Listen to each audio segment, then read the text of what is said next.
دور في بابتي روجنامافان شوان محمد جستوديا ميا باجر سليمانية دجلنا بنت دسبيك بخير هتنتت كين كاك شوان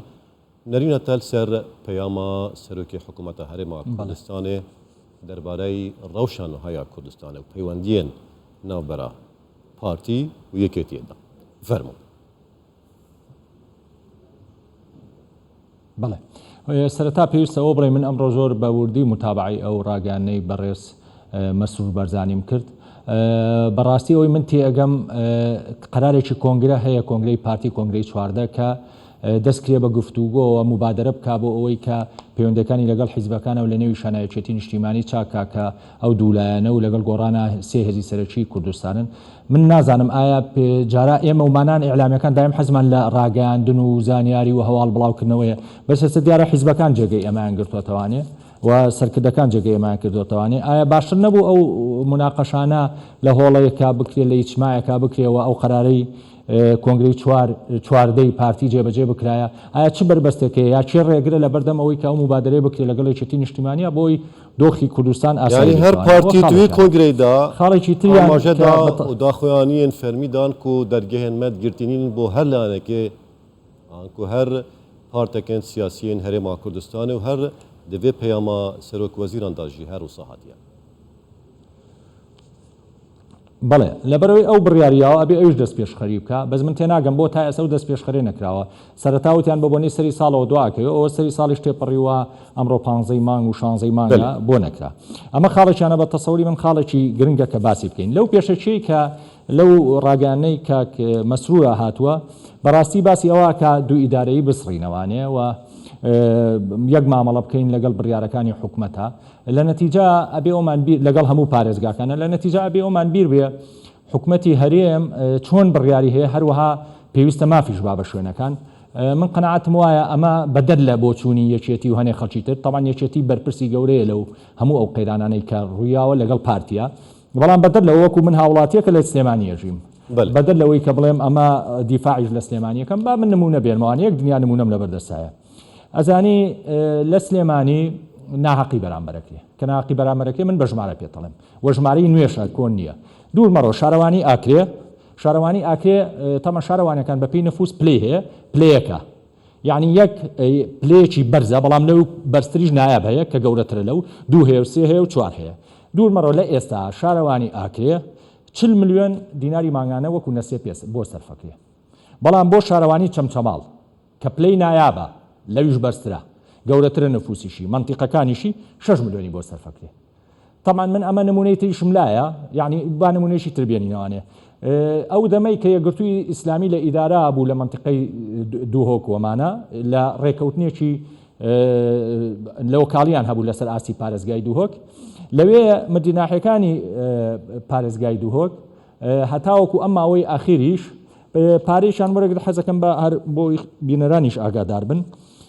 پارەیشان وەرەگرت بڵێن دوور مەڕۆ لە نەسرەی دوور مەڕۆ لە بەقایمقامی چەمچەماڵ و بەقایمقامی سەیسایق وەمانە یەکی 4 ملیۆنیان هەبوو بەس نەسرەی زاخۆ 375 ملیۆن دینار بوو ماگانە هی قەزاکە بڵین ئەمانیش قەزان طبعا ئەوانی یەکگرتوش هەمان شێوە یعنی یەکگرتو هەبووە لە لای لە ناوچەکانی دووهۆک پارەیەکی زۆری پێدراوە مدیر ناحیە بووە بەڵام یەکگرتو هەبووە لە سلێمانی مدیر قایمقامی قەزای قەراخە پارەکەی چارەکی ئەوەی مدیر ناحیەکەی دووهۆک نەبووە ئەمە خاڵێکی تر با هەر لەسەر مەشروع قسە بکەین لە مانگی نۆی پێنج خۆلەکە خفتنکردێکی حکوومەتە هەرێمێ هەر کەناڵی کوردستان 24 هەر گوتی ئەمل بفرق جداهی تماشای هەموو دەبەرێن کوردستان دەکەن ئەزێ پرسیارەکەدیش جەنابێتێکم کاک شوان بەڵێ تەماشاشی هەر بۆ یەکەم هەمان شێوە یعنی داخوایانیدایە هەر پەیاما سەرۆک وەزیراندا گوتیە کو ئەم حەتان کە نزانینەوە 2 ساڵانە داهاتێ پارێزگەها سلەیمانی چەندە چەند پارەت بانکن سلەیمانی دەهەیە جێپسیارەکە مازن طبعا من با زۆر بەسەراحەت ئەم نەپارتی نەیەشێتی بەڵێ نەیەکێتی نەپارتی شەفاف نین لە داهاتەکانە چ لە برایم خەلیلا چ لەو نەوتەی عینزالە کە دەرەکرێ و چ لە داهاتەکانی سلێمانیش خۆ دوێنێ و پێرە ئێمە ئەو فایلە سەوتێمان بینی هەمومان کە پێشمەرگەیەکی کۆنی یەکێتی بڵاوی کردوانێ لەسەر داهاتی ڕۆژێکی ساڵی 2020 منتیقەی باشماخ کە باسی پارەی 11 ملیۆنەکە کە هەر سێ بەرپرسەکە یەکێتیش تایە شەریکن بافڵ و لاهور و قوبات تاڵەبانی من بە دڵنیاییشەوە ئەوە لە نەوتی عینزالە شەیە لە برایم خەلیلی شەیە لە باشماخی شەیە لەو لاشوانە لە حاجی ئۆمەرانی شەیە ئەژنیا پارتی و یەکێتی بەس پێمان بڵێن ئەگەر وانە پێمان بڵێن ئەم هەموو مؤسساتە حیزبی و میدیایانە لەکوێ بەڕێوە بە ئەمە پرسیارێکی زۆر جدیە حتا خوار ئەوانیشوان هەنێ حیزبی تریژ مستەفیدن لەبەرەوە با تۆزێ وازەحتر و هینتر بین واقعیتر قسە بکەین من پێم وایە قەزەی قەیرانی بینی یەکێتی و پارتی گەیشتووەتە خاڵێ کە ئەگەر چارەسەرێکی بنەڕەتی نەکرێت لا ڕەجعی نییە ئەم ناکۆچانە ڕۆژ بە ڕۆژ قوڵێتوانێت دەپەیامە سەرۆک وەزیرە هەریە ئەمودا هەموو ورە و هێزی لە هەرێتن چاکسازیین حکوومەتی دەست پێکردن دەبێت هەموو عالی پشتەوانی الوێ پرۆسەیە بنیا چاکسازیە هەرەوە تو بەحث دەکەی دەبێت بزانم بۆ بینەران ژێرۆ لە یەکەتیە دەبێت پرۆسەیە چاکسازیەدا چاوا دەبینی بەڵێ بەڵێ بازارەکە چاکسازی لە پێشمەرگەوە دەست پێ بکەین کە لە یەکێکە لە خاڵەکانی کە مەسرور باسی کردووە مامۆسا چاکسازی لە پێشمەرگا بەڕاستی فەشەلی کردووە چاکسازی بەم هەیئەتانە و بەم هێزی هەفتاهشتایە چارەسەر ناکرێت من ئەمڕۆ وتارێکمە بوو کە باز لەواکەم کە زۆربوونی میلیشا لە هەرێما زۆر بووە یعنی بۆ نمونە تا ئێستا ئێمە 45,000 لە لیوە هاوبەشەکانی وەزارەتی پێشمەرگا ڕێکخراوە بەڵام لەو لاوانێ ئێمە نزیکی 120,000مان لە هێزەکانی هەفتاهشتا هەیە و ئێمە تەجوبەیشمان هەبوو لە 16 ئۆکتۆبرا لە کەرکووکا کە حتا هێزە هاوبەشەکانی جارش کە هەروسە هەوڵە حکوومەتیژی بوونە هێلانە هەرچێ یەک دقە پێشنیار بکەم مامۆسا با پێشنیارێکە بۆ بکەم مامۆسا با یەک دقە پێشنیار ئەگەر یەکێتی و پارتی بەجددی ئەیانەوێت دۆخی پێشمەرگە چاکەن با بچن تەجدیدی ئیجباری دەست پێ بکەن ئێمە هەموو مانگێ هەموو ساڵێک 45,000 50,000 خریجی کولیە و ماحیدمانەیە بێژگەوانی کە دەرنەچوون ئەم 45,000 بکەن بە پێشمەرگە لە گەنجێتیە و هەم یەکێکی دووەک بێن لە سلێمانیە بەرنە هەولێر ئەمە هەم جێشێکی هەرێمایەتی نیشتیمانیشمان بۆ دروستەکە هەم لە ماوەی 4-5 ساڵی تریشە نەجاتمانەوێ بەڵام زۆر بە سەراحەت بڵین ئەمە بۆ ناکەن لەبەرەوەی یەکێتی و پارتی بەشێکی سەرەکی قووەت و مانەوەیان لە مانەوەی هێزەکانی هەفتاهشتایە و لەوەش دڵنیابن کە هاوپەیمانی دژی داعش زۆر تەنگی پێڵچنیون و من پێم وابێ ڕۆژی لە ڕۆژانەگەر ئابم ئاراسەیە بڕوە پشتمان تێکات و کوردستانی جێڵێ باسی چاکسازی ترەکەی با من نمونەی چاکسازی مەسلەی یاسا و سەروەری یاسایەکە لە پێشەشی بەرنامەکەی کاک مەسروراتیایەتی باسی کردو ئەمڕە کاکە ئێمە هەمومانە بێ بەرامبەر یاسا سەروەر بین لە پێشەچەکە ئاڵێ ئێمە بەرپرسین لە بەرامبەر پەرلەمانە باشە ئێمە ساڵی 2020 کۆمەڵی ئیمزا کۆکرانەوە نەوەی نوێ گۆڕان کۆمەڵ یەکگرتو بۆ ئەوەی کاک مەسرور بێتە بەردەم پەرلەمان کاڵێ بەرپرسن لە بەردەم پەرلەمانە یەکسەر لەو لاوانێ برادەرەکانی یەکگرتو لە دهۆک دەرکران و کە بەشەرتێ لەوێ ئیتیفاقیشی خۆجەیی لەسەر ئاسی پارێزگا هەبوو لەسەر ئاستی هەرێمیش نەبوو لەم لاشۆبا من نمونەش بێنەوە چونکە ئەم لاش فریشتە نین هەر سەردوسەیە و بابەتی پەرلەمان و کۆبوونە پەرلەمانیە حکوومەتی ئەوەش بڵێم بۆ ئەوەی دەم زۆر کێمەکاری سەربەخۆ بە ئەو تەوازنەی تابێ ڕێم حکوومەتی داخوازە کۆمبوونە پەرلەمانی لەم ماوەی پێشووشا کاک باف بەڵێ بمبورە خوا بە ئەوەی کاک بافڵیش بڵێم لە ماوەی پێشوە کاک بافڵ تاالبانی مقابلەیشکی لە ڕووداوە ئەڵێ چۆنە بێ داوە لەسەر قوبات تاالبانی تەرح کرێ من ئەم دوانا بەسم بەیەکەوە کاکە هەمومان هاوڵاتی و وڵاتین بۆ داوای لەسەر قید نەکرێ یعنی یان بۆچی کاک مەسرور کە خۆی بەسەرۆکی حکومەت هەزانێ ئەڵێ من لەبەردەم پەرلەمانە مەسوولم ێ بۆ ناچیتە پەرلەمان و لەولاوانێ سزای حیزبەکەی خولاسە من ئەمەوێ ئەوەت پێ بڵێم کە مامۆسا ئەکرا ئەمانە هەمووی لە ناوخوا باسکێ باسێکی لە ئیتفاقی لە کۆبوونەوەی دوو خۆڵێکی تر کە من ئەمەوێ باسی کەم لەگەڵتانە بڵێ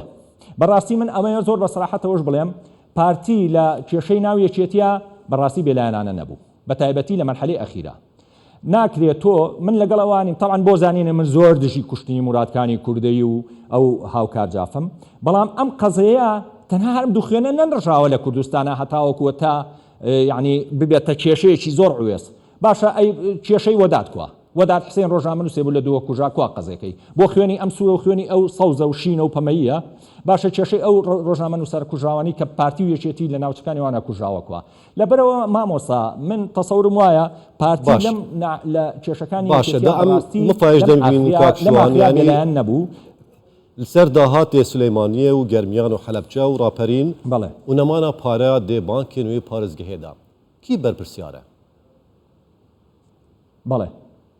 گەندەڵیەکی گەورە هەیە یەکێتی نیشتیمانی لی بەرپرسیارە هەروەکو گەندەڵێکی گەورە هەیە لە عینزالە و لە برایم خەلیلوانە پارتی دیموکراتی کوردستان لی بەرپرسیارە من جارش کەش و پرسیارە لە یەکەمانێ حیزب ئەبێ بە ئابوونە و کۆمەکی ئەندامەکانی بڕوا بە ئەم وەرسەساتە گەوراتانی حیزب هەیەی لەنەوە یەکە و پارتی و یەکێتی و حیزبەکانی تریشیانە ئەمە بە بودجەی سەروەت و سامان و ماڵی موچەشتی بڕێ بەڕێوانێ سەروەت و سامانێکی کاکشوان حکوومەتێ هەر بە ئێستا تۆپ ئێخستیە دەناو مەدانە لایەنن سیاسی و داخوازا کۆمبوونە پەرلەمانی و هەروسا دامەزراندنا کۆمسیۆنێ دکەتن کیل گەل ئەنجام نەدانە هەلبژارتنانە کورتی بەڵێ یەکەم هەڵبژاردن ئێمە تەمان ئێمە لە تەجروبەی بەغا پێشکەوتوترین ینی لە ڕووی مێژووی و ئێمە تەمەمان زیاترە ئەبێت تەجروبەی دیموکراسی و انتخاباتیشمان باشتر بێ بەڵام بەڕاستی باشتر نییە یەکێتی و با ئەو لایەنانەی کە نایەنەوە انتخابات بکرێ یەکێتی پارتی یەکێتی گۆڕان پارتی لەسەر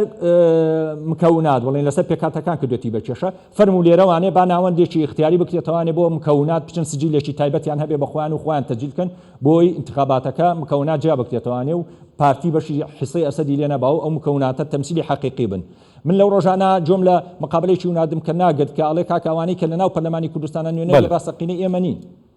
ڕۆژ دەبەوان شوان محەممەد جێستودیا باژارێ سلەیمانیە تو گەلمە بووی زۆر سپاس و ببوورە بۆ کێم بووە یا دەمی زۆر سپاس عادیە سپاس